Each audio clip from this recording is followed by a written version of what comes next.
Salmo capítulo 23, quem abriu diz aleluia. A palavra de Deus diz assim, eu vou ler do verso 1 até o final do capítulo, são 6 versículos. A Bíblia diz assim: o Senhor é o meu pastor e de nada terei falta. Em verdes pastagens me faz repousar e me conduz às águas tranquilas. Restaura-me o vigor, guia-me nas veredas da justiça, por amor do seu nome. Mesmo quando eu andar por um vale de trevas e morte, não temerei perigo algum, pois tu estás comigo, a tua vara e o teu cajado me protegem. Preparas um banquete para mim, à vista dos meus inimigos. Tu me honras, ungindo a minha cabeça com óleo, e fazendo transbordar o meu cálice. Verso 6: sei que a bondade e a fidelidade me acompanharão todos os dias da minha vida, e voltarei à casa do Senhor enquanto eu viver. Olha que tremendo. Durante esse mês nós começamos uma série de mensagens intitulada Banquete. Fala comigo, banquete. Mais uma vez, banquete. Por várias passagens, em vários lugares na palavra de Deus, nós temos essa analogia, essa representação de Deus como um rei, como o rei que ele é, o rei dos reis, um rei anfitrião, que por amor, por sua bondade, nos recebe em sua mesa, nos recebe em seus aposentos, no seu palácio, e na sua mesa ele oferece a cada um de nós um lugar que não merecíamos, e nos serve um banquete. Banquete é uma representação, sim, da bênção do Senhor, uma representação do propósito de Deus para as nossas vidas, uma representação da sua vontade, que de acordo com a própria palavra, Romanos 12:2 nos ensina que a vontade de Deus ela é boa, perfeita e o que? Agradável. O capítulo 23 de Salmos talvez seja um dos salmos mais conhecidos da palavra de Deus. Davi, de uma maneira muito simples, em poucas palavras, em poucos versos, mas de uma forma muito profunda, ele nos ensina um pouco sobre a bondade do Senhor, sobre o propósito de Deus, sobre o banquete que o rei tem para nos oferecer. Aqui no capítulo 23, Davi, ele faz duas comparações com Deus. Ele primeiro compara Deus com um pastor, e de fato isso acontece também em outras palavras. Um pastor que, quando nós pertencemos ao seu pastoreio, ao seu rebanho, nada nos falta. E em nome de Jesus, se você chegou aqui com uma necessidade, eu gosto de declarar, e eu vou declarar isso sobre a tua vida: o meu Deus de paz em Cristo Jesus há de suprir cada uma das suas necessidades. Mas ele vai além do que isso, ele vai além do que só o suprimento da necessidade. Ele nos protege, ele nos guia. A sua vara, ele protege as nossas vidas do agressor, com o seu cajado de autoridade, ele nos guia, ele nos dá o alimento farto que nós precisamos. Jesus, lá no livro de João, no capítulo 10, ele traz um pouco mais de clareza a esse princípio, a essa representação, quando ele se classifica, quando ele se chama de o bom pastor. Jesus é o nosso bom pastor. E ele falando do bom pastor, ele classificando algumas características do bom pastor, é aquele que dá a própria vida por suas ovelhas, para nos guardar, para nos salvar. Jesus é esse bom pastor, Deus é o nosso pastor, o Senhor é o nosso pastor, por isso nada nos falta. Mas Davi, ele tem uma outra representação aqui também de Deus. No verso 5, ele compara Deus com esse rei anfitrião.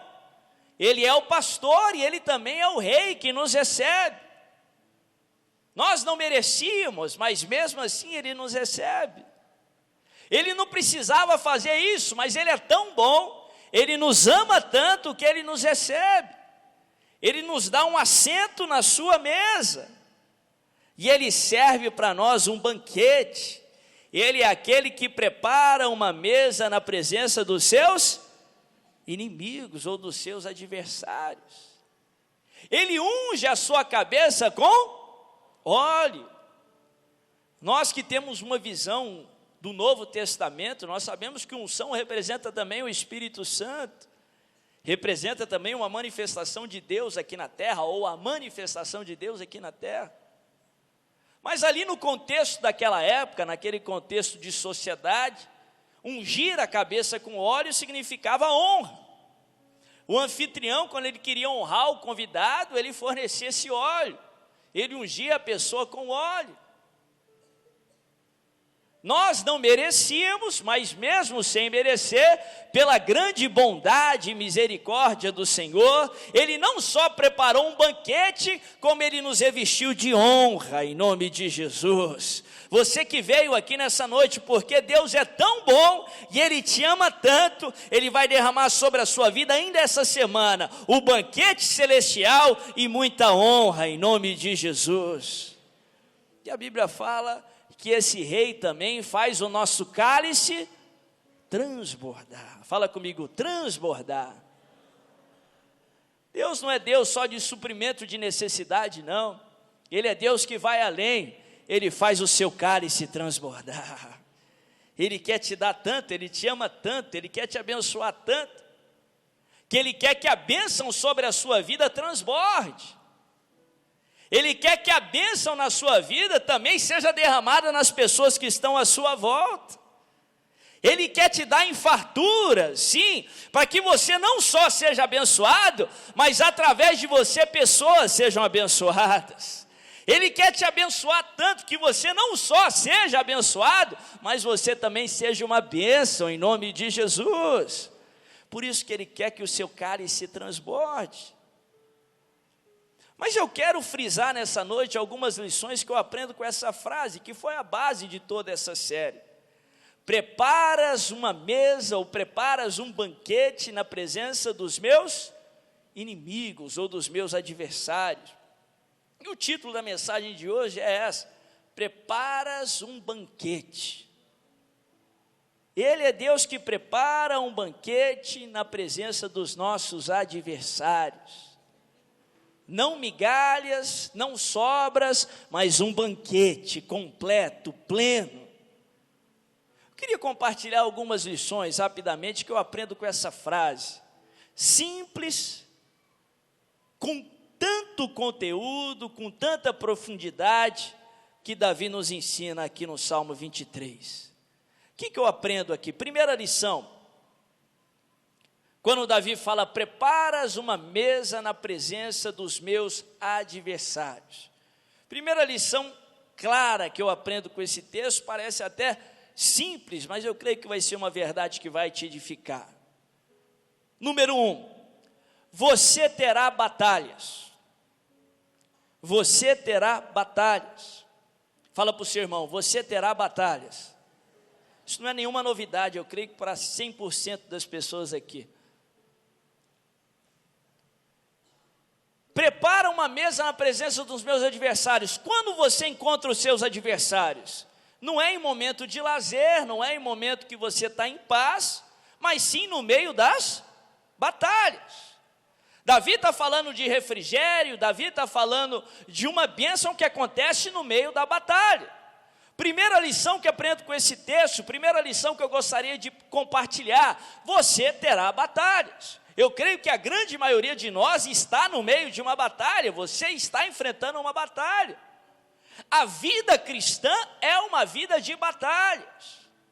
Se alguém pregou, se alguém falou para você que a vida cristã, que na vida cristã você não teria problemas, isso é uma falácia, isso é uma mentira. Em nenhum momento na palavra de Deus aprendemos que a vida cristã é uma vida sem problemas. Que a vida cristã é uma vida sem batalhas, pelo contrário. O próprio Jesus, repetidas vezes, Ele nos ensinou de diversas formas que teríamos problemas. É dele a frase, no mundo tereis o quê? Aflições. A vida é uma série de problemas. Certa vez eu ouvi alguém dizendo, se não tivesse tantos males no mundo, se não tivesse tanta coisa ruim, aí o homem serviria o Senhor, aí o homem seguiria o Senhor. Isso é uma baita mentira também. Porque se você lembrar, biblicamente falando, as duas primeiras quedas que aconteceram em lugares sem problema, em lugares que não haviam dificuldade. Na queda de Lúcifer, Lúcifer conseguiu pecar no céu, ele era anjo de luz, ele estava lá diante da glória de Deus, e ele quis inventar de ser igual a Deus. E na queda do homem, o homem estava no jardim do Éden, sem problema nenhum, uma representação daquilo que seria o reino de Deus.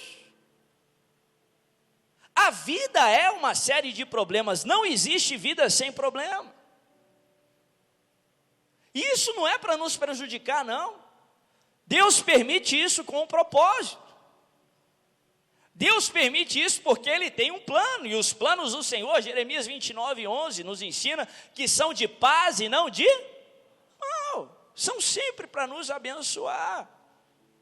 Paulo, ele traz um pouco de clareza lá no livro de Romanos, capítulo 5, nos explicando o porquê disso. Ele diz assim: por mais me gloriarei nas tribulações, porque a tribulação produz a perseverança produz a paciência. Algumas traduções colocam, em vez de paciência, um caráter aprovado. Algumas traduções que para mim são mais próximas do original. A tribulação produz perseverança, a perseverança produz um caráter aprovado. E um caráter aprovado, a esperança, que quando colocada no Senhor, jamais é confundida, jamais é decepcionada. Não tem nenhuma outra ferramenta na palavra de Deus, que Deus usa para forjar em nós um caráter aprovado, portanto, o caráter de Cristo, que é o caráter aprovado. Não tem nada além do que tribulação. São os problemas, as dificuldades, que Deus usa para gerar em você um caráter aprovado, que Deus usa para te aperfeiçoar.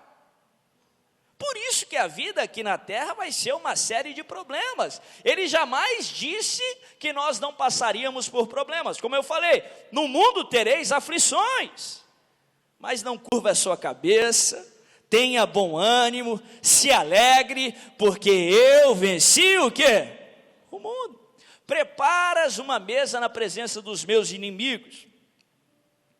Aqui eu aprendo, como eu falei, que vamos enfrentar problemas, que você vai enfrentar problemas. Ele não prometeu, ele não falou que ele ia tirar o problema da sua frente. Mas eu aprendo nessa afirmação aqui, que você não vai estar enfrentando o problema sozinho, porque ele vai estar lá com você para preparar essa mesa para você. Você não vai enfrentar o problema sozinho. Ele não prometeu que tiraria o problema, mas Ele disse que estaria conosco todos os dias, em todos os momentos, até a consumação do século. Você não está sozinho no meio desse problema, Ele está com você, Ele é por você, e isso significa que esse problema não vai ser o seu fim, a sua história não acaba aí, você está passando por esse problema e você vai chegar do outro lado em nome de Jesus. Segunda lição que eu aprendo com esse texto: primeiro, você vai ter problemas. Número 2, Deus tem o controle da batalha. Fala comigo, Deus tem o controle da batalha.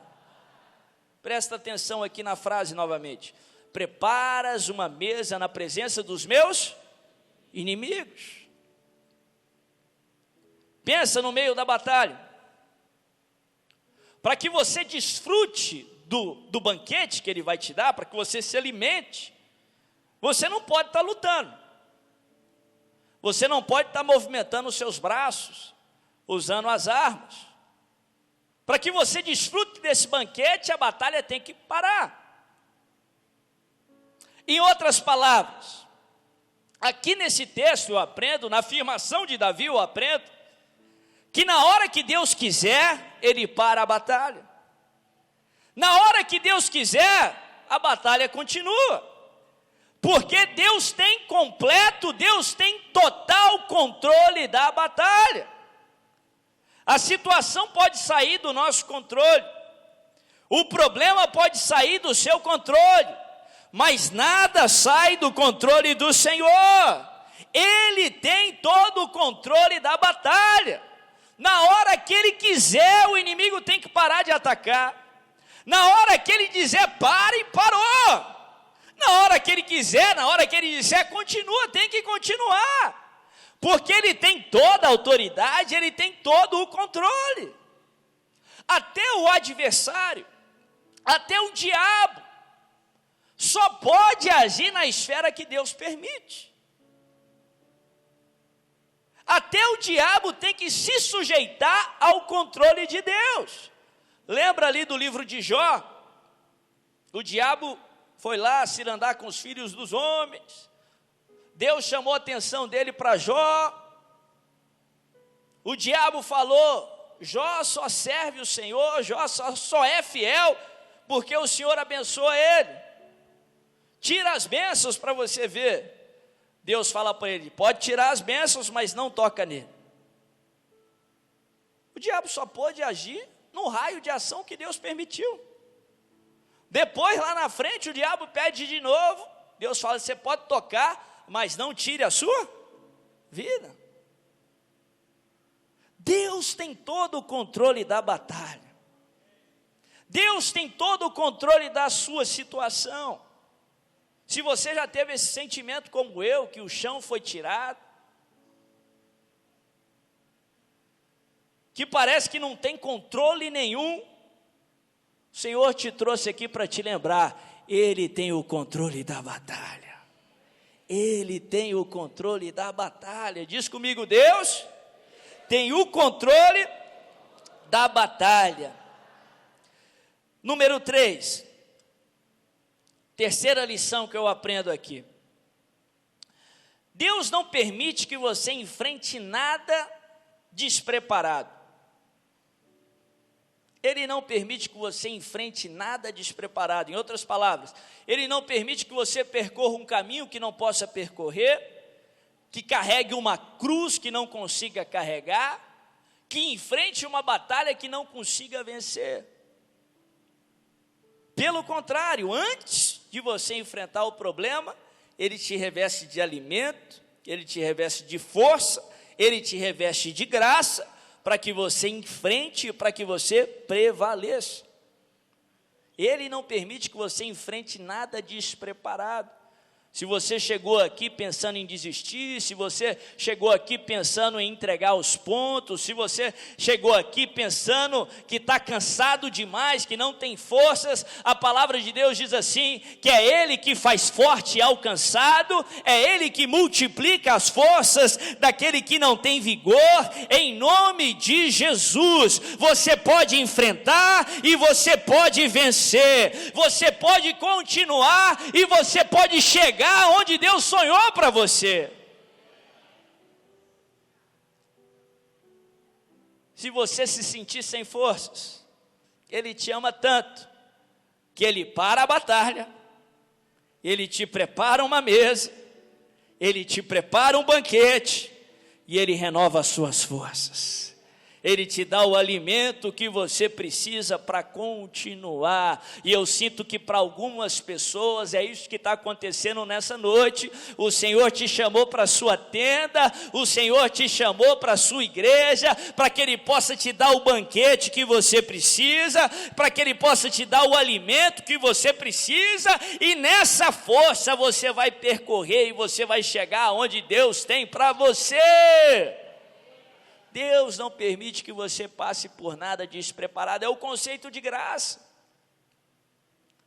O Renato começou a reunião falando sobre isso. A Bíblia fala que Paulo fala lá no livro de 2 Coríntios, que por causa de um espinho na carne que tinha sido colocado ali pelo diabo, A Bíblia fala que ele clama ao Senhor para que aquele espinho fosse tirado, e a resposta que ele tem de Deus é a seguinte: a minha graça o quê? Te basta, porque o meu poder é aperfeiçoado aonde? Na sua fraqueza. Aí ele conclui o raciocínio dizendo assim: por mais eu me gloriarei nas minhas fraquezas, para que sobre mim repouse o poder de Deus, porque quando eu sou fraco, aí é que sou forte. Em outras palavras, Deus não permite que você enfrente esse espinho na carne sem te revestir de graça.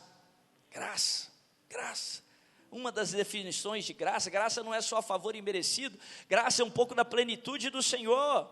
Graça é poder para fazermos aquilo que Deus quer que nós façamos. Paulo fala: foi-me dado a graça de pregar aos gentios, a graça de cumprir o propósito do Senhor. Deus não permite que você percorra nenhum caminho que Ele quer que você percorra, sem antes te revestir de graça, para que você possa enfrentar e prevalecer. Fala para o seu irmão: Deus te deu graça. Fala para a pessoa que está do outro lado, diz assim: Deus te deu graça. Número 4, quarta lição que eu aprendo aqui. Se Deus quiser te abençoar, Ele vai te abençoar. Se Deus quiser te abençoar, Ele vai te abençoar.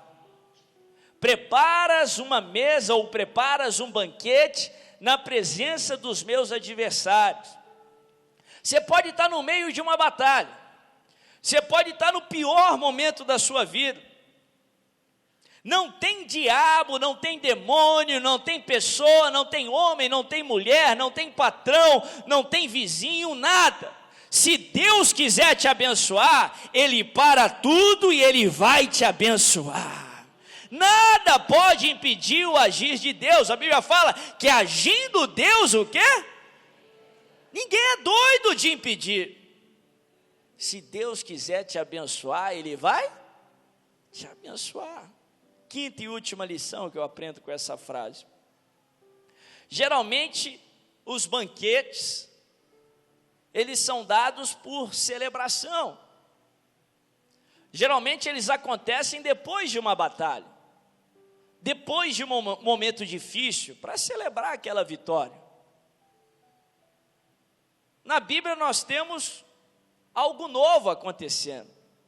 O banquete sendo dado no meio do quê?